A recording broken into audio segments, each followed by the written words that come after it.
бүхэн мэдж байгаачлан манайх Зөөлөн хоттой хамтарч ажиллаж байгаа. За тэгээд өнөөдрийн зочноор маань хот төлөвлөлтийн ухааны доктор Батулд ирсэн байна. За та өөрийгөө манай үзэгчдэд танилцуулаад өгнө үү? За сайн байцгаана уу? Намайг Батулд гэдэг, никнейм бол Боби гэдэг. Тэгээд юу л да архитектурын ухаанд анх орж суралцсан ба 81 он байдаг. 81 онд 10 жилээ төгсөөд 86 хүртэл 5 жил сурдаг шүү дээ. Тэгээд архитектурын мэргэжилтэй болоод юу одооныхаас арай өөр байсан нөгөө социализмын үед чинь нөгөө цахилгаан бод ихтэй. Би чинь 4 жил орчим ажиллаж ижил архитектор жинхэлдэг те. Түүнээс бол одооных шиг одоо баг сургууль төгсөөд юу та хэлцийн дарга болох уу болъё л гэдэг болсон байна одоо. Өөрөөр хэлбэл би жоохон туршлагатай болмоор байна. Би одоо үдсэн, сурсан мэдлэгээ бас нэгдийг одоо хөрсөн дээр буулгаж ажил болгомоор байна. Тэр нь надад 4-5 хэдэн жилийн туршлага хэрэгтэй. Тэрний дараа одоо тэр өдөртөхтэй юм дээр байж болно шүү дээ гэж ярьдаг хүмүүс их баг болсон байна. Яг нийгмийн харилцааны одоо нэг арай өөр үе юм болоо даа л гэж бодож байна. Тухайн үед бид нар бол заавалчгүй дадлагжигч буюу дагалдан архитектор гэж ажиллаж байгаа. Одоо мэргэжил рүүгээ ордог л байсан л да. За тэгээд мэдээж дарга цэрэг болох бол бүр байхгүй шүү дээ. Их л туршлагатай ус цагаан болж дарга болдог тийм хөл байсан бизнес үед. За яга дарга гэж ярьж байгаа гэдэг үйлчлэрээ юу л да нөгөө ер нь хамт олон өдөртнө гэдэг маань өөрөө те ажил төрлийнхөө туршлага дээр маш сайн үдсэн харсан сайн муу алдаа оноо одоо мэддэгтэй тийм хүн байж хамт олныг буюу тодорхой хүмүүсийг одоо өдөртөн чиглүүлж авч явна гэсэн утгаар ярьж байгаа юм л да. Тэгэд юу асан 94 онтоос алхсан нөгөө зах зээл хамгийн хэцүү үед нөгөө бүгдээрээ ганцхан 8 гэж ярьдагтай та мэдж байна уу? Тэрэнд явдаг байж байгаа компани байгуулад анхны нөгөө компани гэдэг чинь компанид нэр байдгүйсэн шүү дээ. ХХК гэж байдгүйсэн нэр. Нөгөө хуваарь эрхлэх аж ахуй гэдэг нэр. Тийм хууль гарч байгаа. Хувийн компани гэж байдгүйсэн юм чи. Би та нар огт үзээгүй нэмийг ярихлаар бас сонир байж магадгүй тэгж бодож штэ. Яг үгээр та нар үнэхээр үзээгүй те.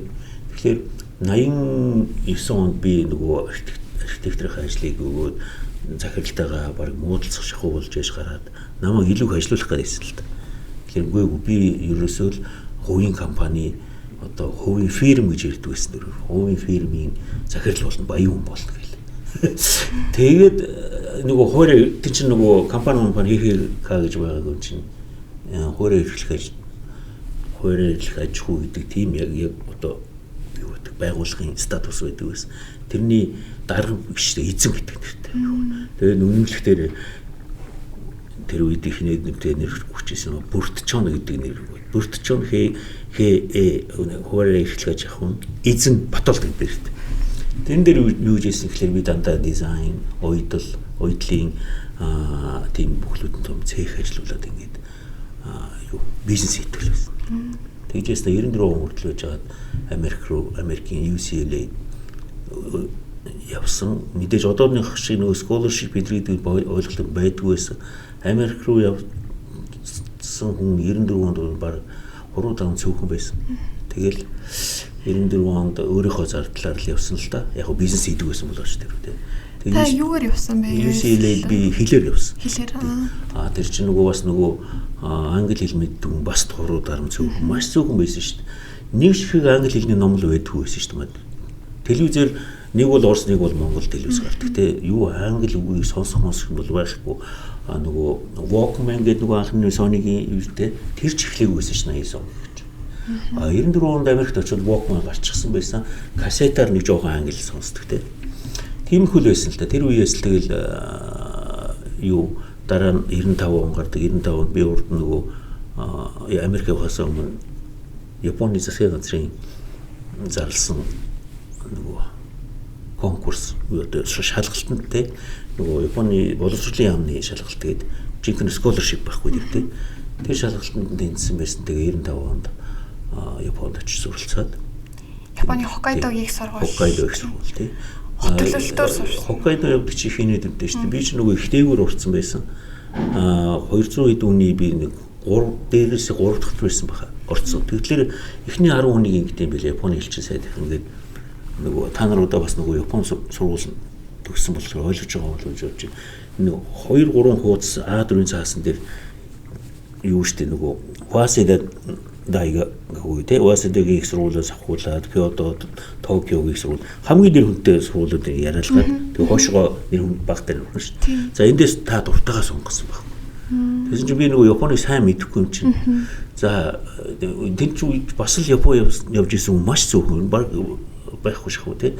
Тэгэхээр нөгөө би одоо архитектор болохоор тий нөгөө өвлийн технологитой өвлийн хот байгуулалттай тийм газар яваа гэсэн чинь тэгвэл Хоккайдогийн их сургууль юм байна. Тэгээ намайг тэгж явуулж ирсэн. Өөрөс би бол ёстой дуртай сургуульд орж болохоор тийм шанстай байсан л да. Шалгалтанд дээгүүр орсон хүнээс тэгж асуудаг юм билээ. Тэгэхээр тэгээд 95 онд ч одоо нөгөө мастер хамгаалаад 97 онд хамгаалсан. Тэгээд шууд нөгөө докторт орсон суралцаад 2001 онд PhD сэдв маань яг ингэсэн л дээ би жоохон зөрүүд байсан баг залуутай юм. Японд очичоод Японыг одоо судлах хэрэгтэй байж тээ. Тэгсэн чинь би наад Японы чинь нэг сайн гоё архитектуртай гэж үзэхгүй бай. Зөрөөд багштайгаа. Тэгсэн чинь ягаад чи юу гэж байгаа юм би одоо Европ, хойд Европ юу нөгөө өвлийн хотууд биш үү? Скандинав орнуудын өвлийн хотуудыг судалмаар байна гэж зөрсөөр байгаад тэрүүгээр хамгаалсан л та. Хэдий Японд төгссөн ч гэсэн миний төлөвлөлтийн сэдв бол Скандинав орны орон сууц хот төлөвлөлт гэж хамгаалж ирсэн. Та яагаад ер нь одоо хот төлөвлөлт рүү оров? Тий. Яагаад одоо энэ чиглэлийг сонгоод одоо бүр доктор, тий хот төлөвлөлтийн ухааны доктор болоод ингээд явбаа. Яг тэр залуу наснда яг юу бодож ирсэн тэр талаараа бас яриул сонирхолтой байж магадгүй. Гэхдээ ер нь юу л да архитектурын чинь ингэдэм байх. Зураад одоо зураг зөвхөн хийгээд, судалгаа хийгээд, зураг төслийн ажил хийгээд ингээ яваад идэг архитектор хүмүүс байдаг. Миний хувьд бол яг жоохон бизнес хийдэг байсан болоод ирв. Бүр 89 онд нөгөө хуваараа эрхлэх аж ахуйн эзэн гэдэг байх та. Би 3 давхар байшин барьж ирсэн байх. 3 дугаар оролт. Тэр чинь тусдаа байшин барьдаг хүн ёстой бас л дахиад нөгөө хэлэхэд 3 дараа мэддэг шиг хүн байсан. Тэгээд тэгсэн чинь нөгөө юу байсан? Муу барилгачдаар барьулсан шүү. Тэр Сод 2 гээд нэг Оросын нөгөө барилгын компаниуд байсан. Сод 2-ын ажилтнаар хийлгсэн боловч ингээд нөгөө яг 3 дугаар давхар руугаа ороод ингээд тоосхон барилгач байж тэр үуч өөр ямар ч ажил хувийн сууснууд барьдгүй байсан тэр үед. Тэгсэн чинь нөгөө суурьнд хагалт үүссэн байна. Нөгөө бетон суурьнд. Тэгээд суурьнд хагалт үүсгэлээр чинь тэр 3 давхар хүртэл ингээд тоосхон үрцэн барилгаж чинь засаж янзлан том хэцүү болсон л доо. Тэгэл баг талын тал үнээр нь зарчаал тэгэл би Америк явсан. Тэгэхээр юу хэлэх гэж байна вэ гэхээр би өөрөө төлөвлөөд өөрөө барихыг л их хүсдэг байсан. За тэгээд мэдээж Японд очоод ингээд 10 шахам жил Япон Америк нийлээд 10 шахам жилд бол би үүнтэй дандаа академик юу нөгөө бизнес мессежтэй юм байна. Тэгээд ирээд яасан гэхлээр 2004 онд ирээд хүрээлэнгийн дэд захирлаар ажиллаад тэгжсэн барилга хот байгуулалтын яамд юу газрын дараагаар орж ажилласан. Тэр яасан гэхлээр нөгөө бас л 3 жил ажиллаад би өөрөө юм хиймээ сандаа нөгөө саяны асуултанд хариулах гэж байгаа болохоор би нэгэнт архитектур архитектураа одоо зөв илүү нөгөө нийгмийн чиглэлтэй болгоё гэвэл хот төлөвлөлтөөр орох юм чинь те юу вэ орон сууцны барилга барья стадио тайп гэдэг чи одоо нэг өрөө шүү Япон солонгос төх байдаг те нэг өрөө ингээл нойлынх нь өрөөнүүдийг унтлагынх нь орно тэгэл галтгооны булан те тийм стадио тайпын орон сууцыг анх удаа барьсан л да. Тэгээд нийтдээ тэр чинь бид нэг 380 айлын орон сууц барьсан. Тэгээд тэрний дараа дахиад 2-3 жилийн дараа дахиад 380 барьсан. Тэгээд 7-800-аад айлын орон сууц барьсан. Энэ лоу кост буюу ганц өрөөтэй барилгуудыг л барьж ирсэн л да. Тэгээ яг тухайн үед нөгөө тийм нэг өрөөтэй сууцыг манай компани бол эхлээд барьж ирсэн. Сүүлд нь тэрний дараах нөгөө MCS-ийн захирлын юу нөгөө яарамхт байдаг шүү дээ. тэг Viva City. Тэр чинь бас стадио тайп байхгүй. Тэгэхээр тийм анхны low cost-ыг л барьж исэн. Тэгээд зарим хүмүүс асуудыг өөрөө одоо нэг Америк Японд 40 жил сурч ирчихэд ийм хямдхан барилга барьд юм уу гэдэгтлээ. Үгүй хартун ядуу байна те. Энэ тэр чинь ипотекийн зээл гэж бас байгаагүй шүү дээ. 2008 6 7 8 оны ярьж байна л да. Тэгээд хүмүүс нөгөө ипотек уу нөгөө юуны тэ нөгөө mortgage-ийн зээл авч чадахгүй байгаа юм чинь бага орн талбайтай тийм гэр хороолт байгаа хүмүүсийг хямдруулалт уурсуулах дээр яваа гэдэг хийжээс л да. Зүгээр энэ бол улсын хийх ёстой төрөөс хийх ёстой ажил л да. Яг би зүгээр нөгөө идей санаа байсан учраас өөрөө тэгээд нөгөө иргэдээс захиалга аваад фандинг хийгээд барьж болж исэн л юм л нэг туршлага байна даа. Таны ер нь ингээд төслүүдийг хараад төсөл одоо хэрэгжүүлсэн саяны орон сууцны хорооллуудыг одоо орон сууцны барилгуудыг ч гэсэндээ харахаар ер нь бол дандаа цаг үеэсээ эхэлж төрүүлж алхсан. Тэг яг гол одоо нийгмийн асуудлыг олж харсан харагдаад байгаа байхгүй. Тэр үед яг танд яг юу нөлөөлж та тэр асуудлуудыг яг олж ингэж харж чадав. Тэгээ одоо бол бид нар студио барилга гэх юм бол одоо бидний хувьд бол энгийн зүйл болчлоо шүү дээ. Тэгэхээр тухайн үед бол Монголд хинч тэрийг бодоогүй байсан байхгүй. Олж хараагүй. Яг та яаж тэрийг олж харваа? Танд яг юу нөлөөлвөө? Ном. Тэндээс чинь инженеэр хэлэхэд л тийм шүү дээ. Яг тэгэхээр нөгөө social housing-ийн тухай те low cost housing буюу одоо иргэдээ одоо тэ мэдээж нэг хүнд оногдох дотоодын нийт бүтээгдэхүүн тийм хямдхан улс орнуудын орон сууцны бодлого ямар байх ёстой юм бэ гэд ингээд үзэхлээл ерөөсөө номон дээр яах вэ гэхээр affordable буюу low cost housing-ийн жаал уншсан байсан.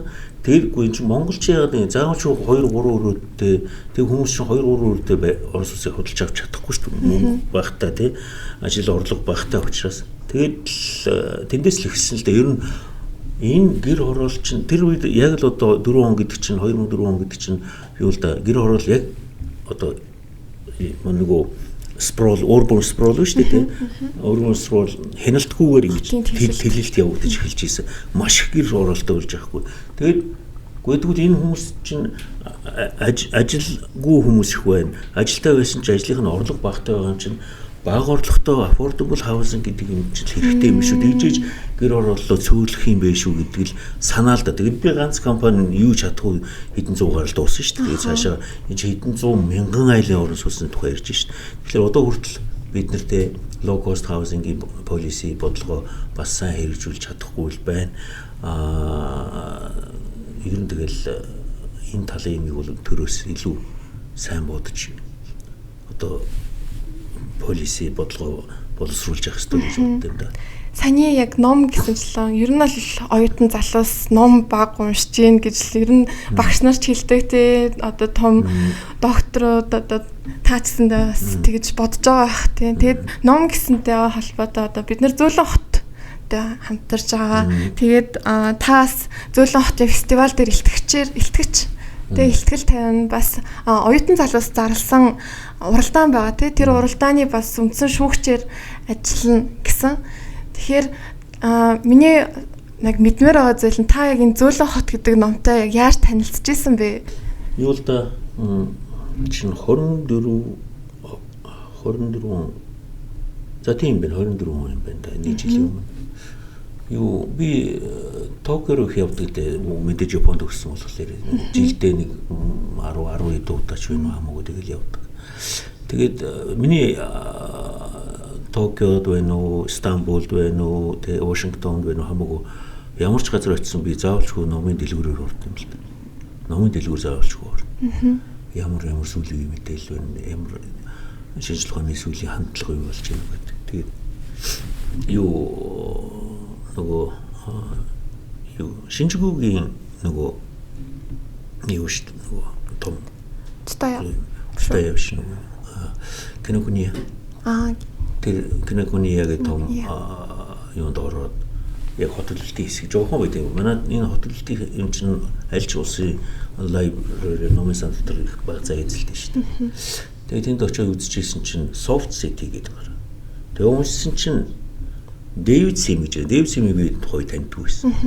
Тэгээд өмнөдгөлийн уншихгүй өмнөдгөлийн уншсан чинь Үнэтгэл by young гээл гэж байгаа байхгүй. Oh come on энэ чинь young гээл чи миний найз гэж их найшаа тэр би очиж уулзж ийсэн зөвлөгөө авч ийсэн те тэр дэлхийн мундаг хүнийг одоо би үндэтгэж явдаг учраас юу асууж байгаа юм л да. Young гээлийн удирдахалтай энэ болов авъя гэдэг. Тэр бол яг тэр онд гарсан. Би чинь 24 оны 2-3 сарын үед л баг. Тэр чинь 24 оны 1 сард гарсан байсан би. Тэгэхээр хамгийн шинэ ном гэсэн дотор л тэр soft city байжсэн байхгүй. Тэгэл аваад soft city гэдэг англиар бичсэн мөртлөө доор нь катаканаар soft city гэдэг Япон хэл дээр орчуулсан байсан. Тэгээ би тухайд Азийн хөгжлийн багны төсөл дээр зөвлөхөөр ажиллаж исэн манай багийнхан байд 10 хэд хүмүүс. Тэгээ би нэг удаа санамсаргүй ингээд гэртээ уншиж байсан ажил дээр тавьчих өрөөндөө тавьчих гэж бодоод тавьчих байж исэн чинь манай нөгөө энэ мөнгөнөөтэй хамт бас ажиллаад байдаг юм биш үү? Сод чимэг гэдэг. Тэр харсан байлээ. Бид нар энийг чинь л байж байгаа шүү. Орчуулж байгаа шүү. Тийм үү бид үл одоо наадах Япон хэл дээр аваад ирсэн одоо юу яах юм гэсэн чинь намайг юу редакторлаа жоохон зөвлөгөө өгөхгүй л гэсэн. Тэгээ би нэг жоохон л байсан л да. Айхтар тийм бүгдийн очиж зөвлөгөө өгч чадаагүй. Тэгтээ тодорхой хэмжээгээр байсан. Тэгэхээр Дэвидсон чинь нөгөө алдар Янгелийн одоо баг хамтрагч суралцагч нь баггүй те. Тэгэхээр чинь ер нь та нарт хэлэхэд магадгүй залуучууд сонирн байж магадгүй.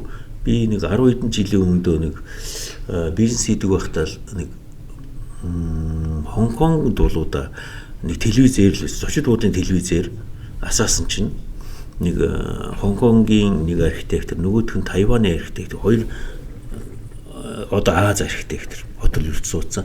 Нөгөө талд манай нөгөө Ян гэж сууж байна уу. Тэгэл чангалал хурдхан асаагаал явсан чинь нөгөө Хонконгийн архитектор, Тайваны архитектор хоёр маань явуулчихлаа. Нөгөө өндөр барилгуудаа л яриад байгаа. Өндөр барилга одоо ингээл одоо skyscraper-ийн байдаг өндөр барилгын гоё чанар нь тийм байдаг гэдэргээл яриад. Тэгээ нөгөө Ян гээл чинь бүр боломж хаагтчихсан. Нөгөө дандаа human scale те бага дунд давхрын илүү хүнд friendly тийм архитектур хотелтэй орон зай ярьдаг хүмүүс маань нөгөө хоёртой баг ялагдах шинжтэй болцсон л ярьж исэн байхгүй. Тэгээд яг үгээр мэдээж Хонконгч үед юм уу, Тайванч үед юм уу тийм улсууд чинь газар нутаг бага учраас одоо Солонгосч үед юм уу те өндөр барилга барих нь яалтчгүй юм шиг байна те. Гэхдээ нөгөө Янгелийн гол онол бол яг үгээр бид өндөр барилгад байгаа нэгтлийг бага давхартай болгоод өөрөлдөл бага давхар илүү нөгөө density те нэгтгэрлэгтэйгээр хийж чадах юм бол тэрнтэй ойролцоогоор хүмүүсийн одоо нэгтгэрлийг үүсгэж чадна штэ гэсэн тийм онол байдаг л да.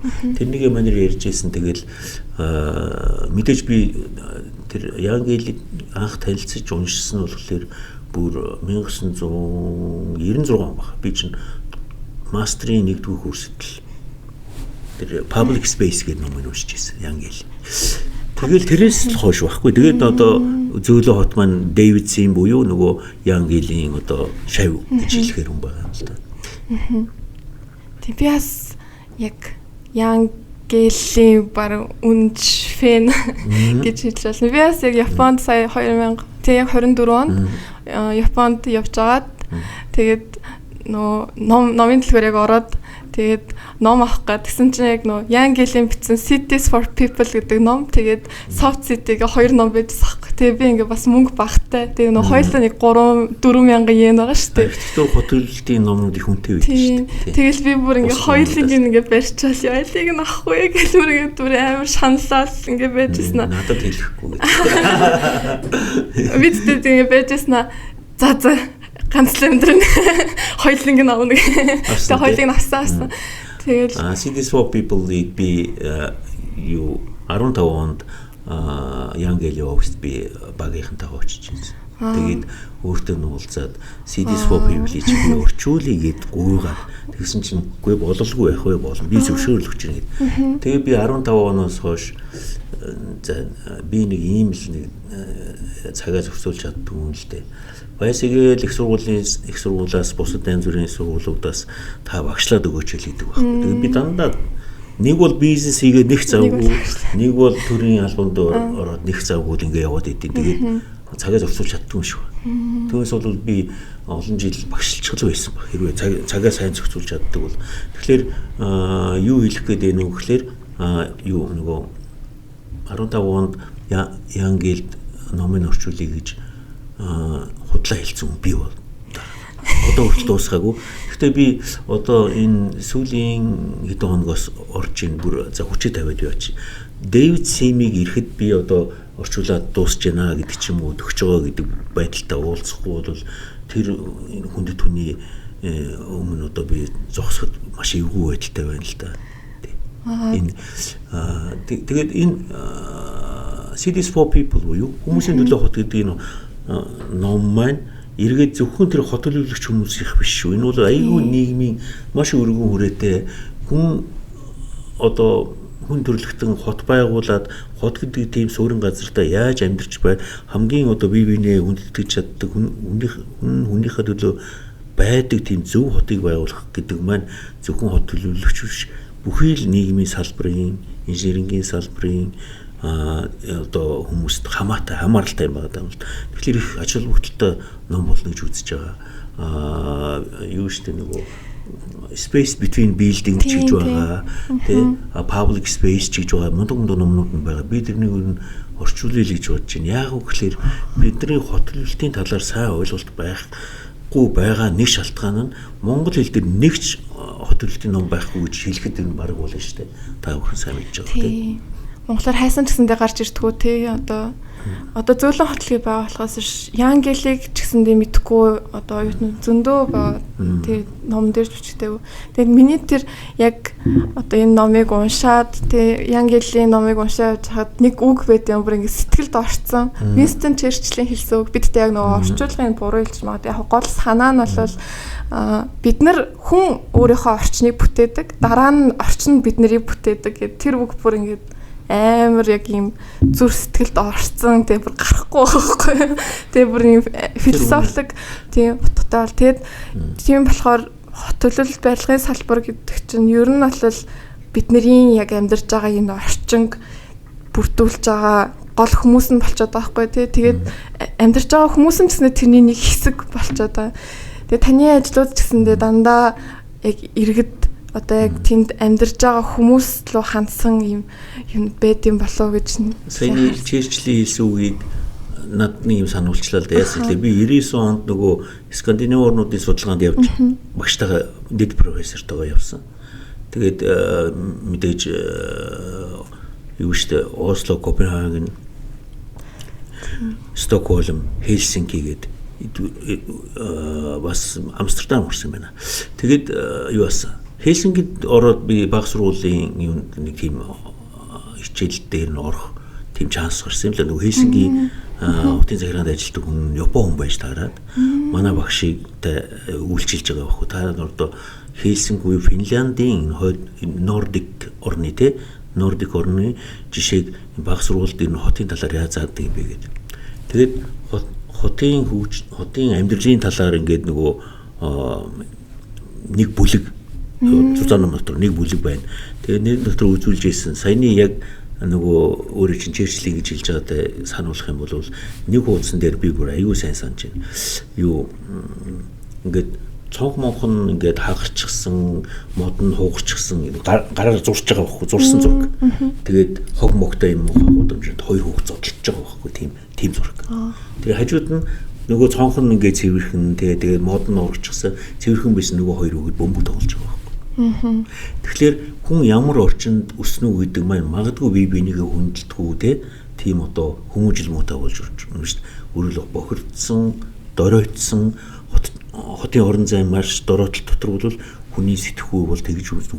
Хүүгүүд маань тэгж үсэх нь шүү дээ хоорондоо зодтолдож А гэтэл цэвэрхэн орчинд яах вэ гэхлээр бөмбөө юу ан тий хувааж тоглоод ингээд тэгэхээр тэр орчин гэдэг чинь тэр хүнийг өөрийг бий болгож байна, өөрийг нь хүмүүжүүлж байгаа байхгүй.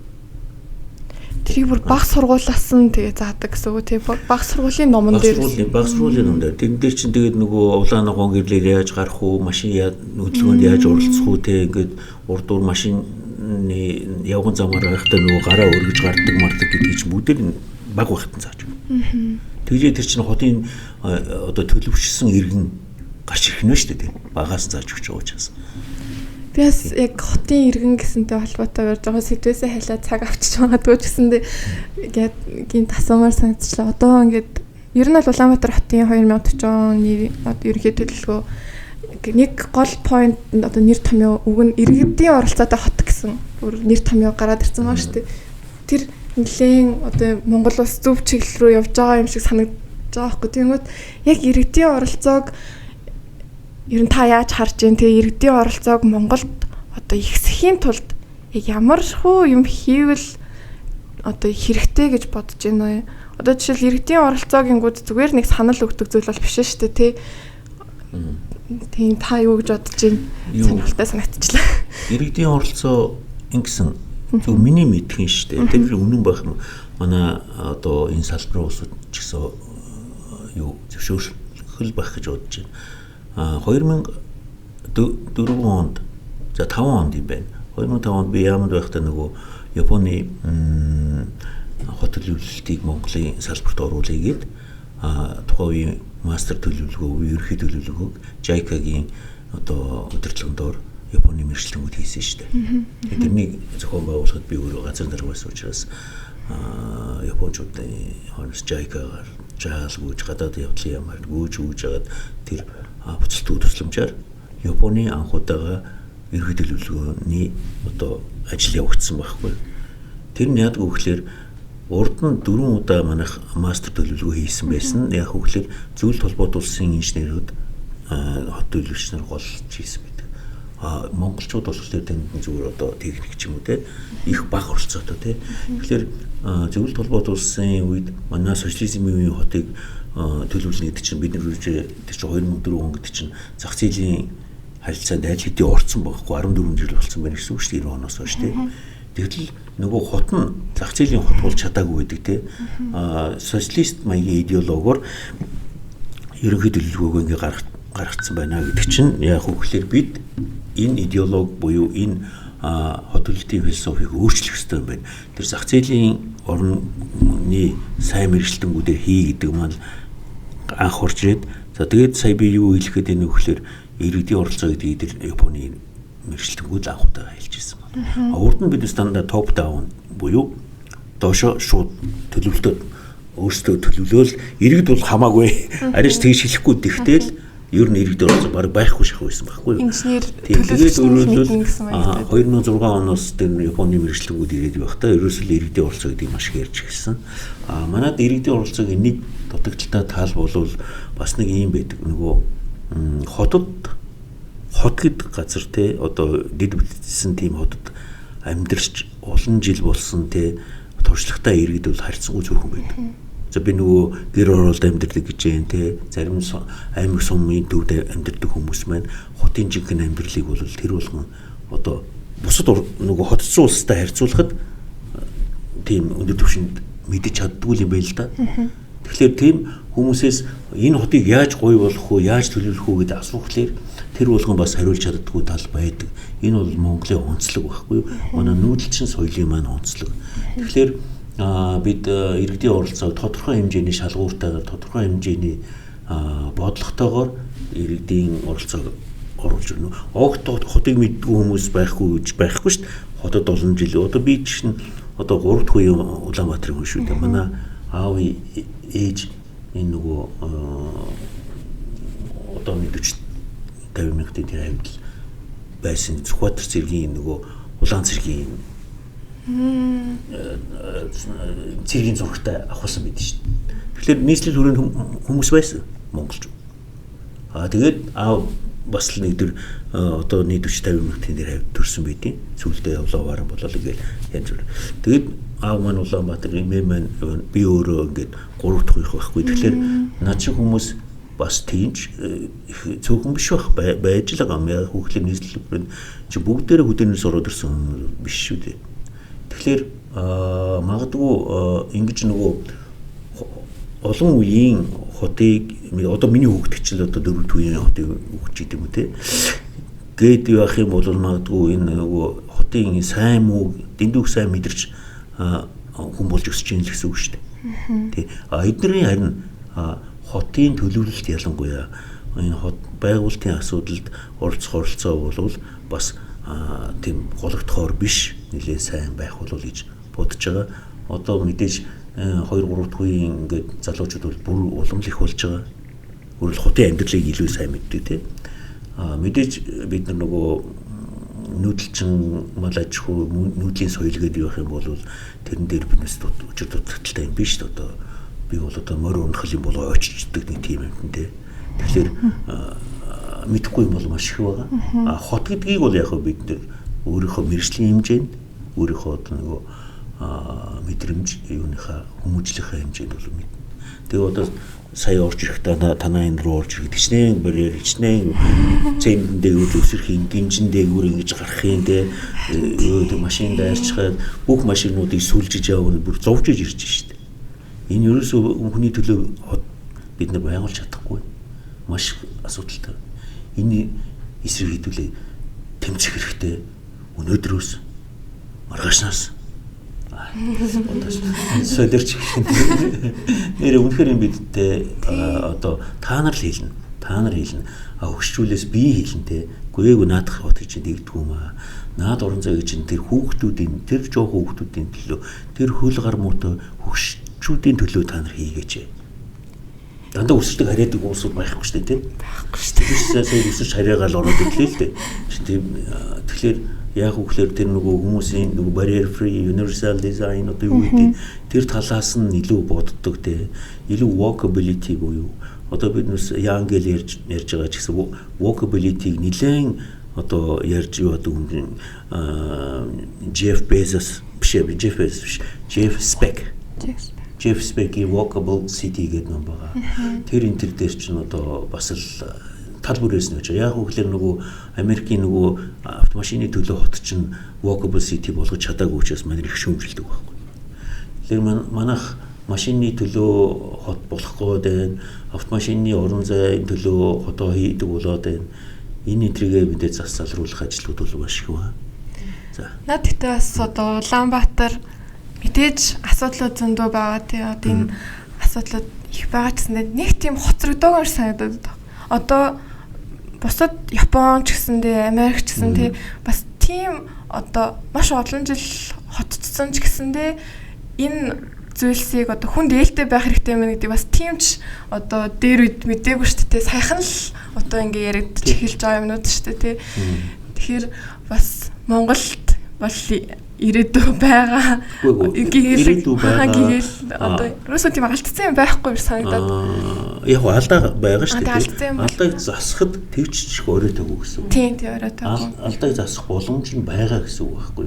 Энэ боломжн дээр та бүхэн бид нартэй нийлж агаад тэ нэлээд том дуу гаргаж тэ нэлээд том одоо үзэл санаагаа илэрхийлж ингэж оролцохгүй бол юу ч нөгөө орон сууц буюу орон сууц төлөвлөлт хүний амьдрах орчин төлөвлөлт хүний амьдрах орчныг бий болгоно гэдэг нь хэтэрхий бизнес тал руугаа яваад бизнесийг хэтэрхийх нөгөө нэгдүгээр тавих юм бол хүний төлөө байж чаддгүй юм болоод байна шүү дээ. Тийм тэгэхээр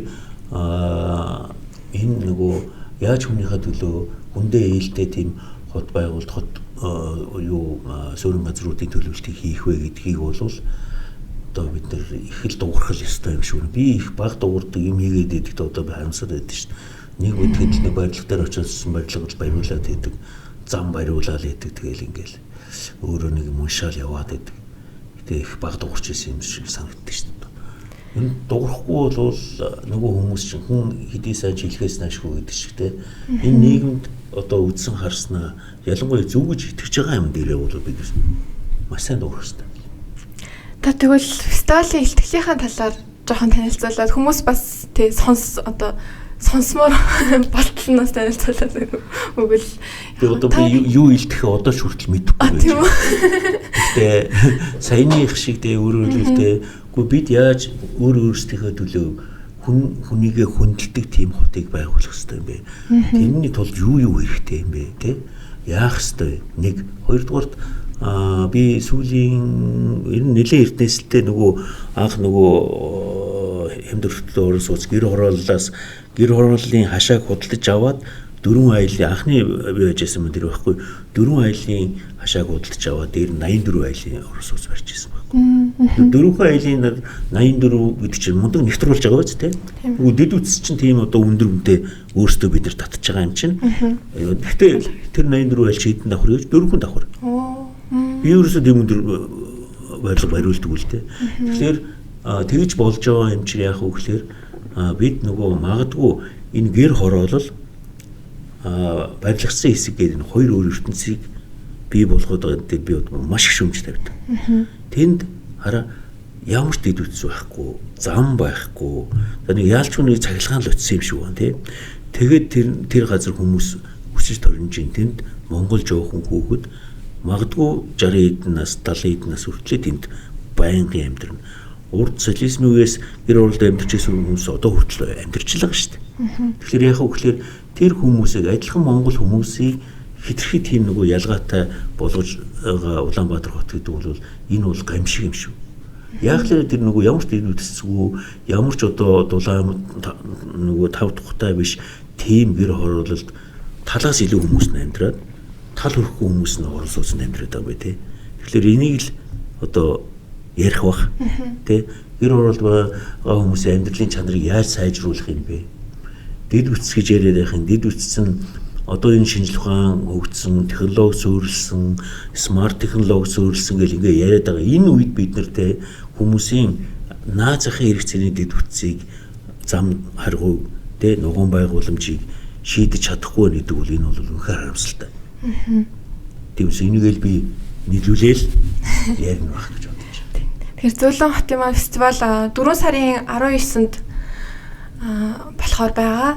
За тийм болохоор ерөнхийдөө хотоо хүндээ ээлтэй гоё хот болохыг хүсэж ирмэлдэг зөвхөн мэргэжлийн гэхээсээ дээр бүх хүнд тий хотын иргэн бүгдэд нээлттэй тийм фестивал болохоор байгаа. Тэгэхээр Батбол доктор маань гэснээр тэнд байна. Бас маш олон салбарын илтгэгч нар байна. Бас Дэвид Сим маань өөрөө ирж байгаа. Тэгээд Дэвид Симийн мастер класс явагдана гэсэн. Тийм болохоор бас фестивальд бөөнөрөө идэвхтэй оролцоорой.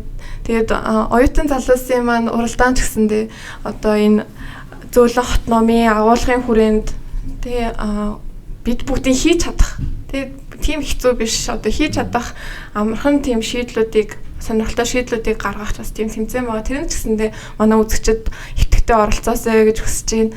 Тэгээд танаас манай ер нь нэвтрүүлгийн цаг одоо подкастын маань цаг дуусж байна. Тийм болохоор та бас залуучуудтай хандаад одоо манай подкастыг үзэж байгаа хүмүүст хандаад зөвлөмж ч юм уу эсвэл одоо сүүлийн үг. За манай подкаст ер нь бол сүултээ дандаа ураа хэлдэг. Гэтэ яг мэргэжлийн одоо бүр тийм байх албагүй чөлөөтэй ураа та тэгээд ураагаа хэлээд энэ подкастаа дуусгах уу гэж бодож байна. Урийн талаар ерөөсө бодож байгаагүй юм биш үү? Ураа гэдэг юм. Юу л да мэдээж залуучууд үзэж байгаа бах. Чи зөвхөн одоо сүүлийн үед бас залуучуудынхаа төлөө л хэлэн яриад байдаг учраас энэ чинь хүний нийгэмчдээ бүхий л насны хүмүүс байдаг байхгүй юу? Бүхий л насныхаа хүмүүсийн төлөө л байвал их сайн баг тий. Зөвхөн залуучууд нь одоо сайхан амьдрах гэдэг юм. Эсвэл муухай амьдрах гэдэг юм тий. Тэгэхээр тийм байна хүмүүс байна л да. Тэгээ яг ер нь урьяа ч гэдэг юм уу да тийм хүсэл мөрөөдөл бол тий бидтэй нөгөө нэгэн л хот байгуул тэгээд ингээд сүүрэн амьдралыг бид сонгож байна тий. Хот сүүрэн амьдрах хүмүүсийн тоо 50% гэхэд баг дэлхийн хүмүүсийн 80%, 78% өрнө гэж ярьж байгаа шүү дээ. Тэгэхээр нөгөө хөдөө буюу хөдөө орнууд нөгөө манайхаар бол нөгөө нүүдлийн соёл иргэншил маань айгүй шахагдах юм шиг байна, багцсан юм шиг байна. Энэ үед яах вэ гэхээр бид хотынхоо амьдралд яах вэ гэхээр энэ амьдралын орчныг дэндүү юм нөгөө хоёр хэсэгт хуваагаад гэр хор бол орон сууцны хор бол тий гэр хор бол одоо юу гэдэг те ийм л баймаргүй л байна л да. Гэр хор бол бид нар асар их хөрөнгө оруулалт хийдэг. Гэр хор бол бид нар хүмүүсийг яг монгол хүн шигээ тий адилхан монгол хүн гэж хүндэтгэж тэр нөгөө хөгжүүлэх бодлогоо хийдэг. Тийм л байгаасаа гэж бодож байна. Тэгэхээр аж аргалтай гэр хороолттой Улаанбаатар байх юмсан гэж ураа байд юм болов уу гэж бодож байна те. Би өөс тэгж боддог шүү. Гэр хороолт хүмүүс яг гоо их төвчээртэй юм монголчууд чинь те. Тэр хасах 40 градустай тэгэл нөгөө нүүрсээ өрдөөд түлээгээ өрдөөл ингээл амьдэрч байдаг те. Гадаа бийц газар мэж байдаг те.